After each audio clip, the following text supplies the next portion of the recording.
અમરેલીના સહકારી આગેવાન અને ઇફકોના ચેરમેન દિલીપ સંઘાણીના અધ્યક્ષસ્થાને સહકાર સંમેલનનું આયોજન કરાયું, જેમાં દિલીપ સંઘાણીએ જાહેરાત કરી કે જે લોકો મતદાન કર્યાનું નિશાન બતાવશે તેમને અમર ડેરી દૂધના ભાવમાં ₹1 વધારે આપવામાં આવશે।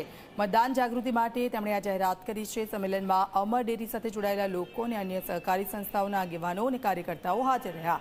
આ સાથે સાંસદ કાછડિયા, ભાજપના ઉમેદવાર ભરત સુતરિયા, જિલ્લા પંચાયતના તમામ 5 ધારાસભ્યો, અલ્પેશ કથિરિયા સહિતના નેતાઓ હાજર રહ્યા।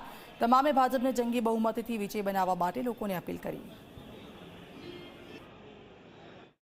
ભારતીય જનતા પાર્ટીના ઉમેદવારને ચૂંટવા માટે સહકારી ટીમ કામે લાગે અને મોદી સાહેબે જે અપીલ કરી છે કે તમામ બૂથ જંગી બહુમતીથી બૂથનો કાર્યકર્તા જીતવાનું ગૌરવ લે, એમાં સહકારી ક્ષેત્રના કાર્યકર્તાઓ પૂર્ણતઃ કામે લાગીને મદદ કરીને એક પણ બૂથ જિલ્લાનું એવું ન રહે સંસદીય ક્ષેત્રનું જેમાં વોટ હોય મતની દ્રષ્ટિથી જંગી બહુમતીથી ભારતીય જનતા પાર્ટીના બૂથ જીતે એ દિશાની કામગીરીમાં સહકારી ક્ષેત્ર સક્રિય રહે એટલા માટે આજે મેં સહકારી આગળને બોલાવીને એ અપીલ કરી છે।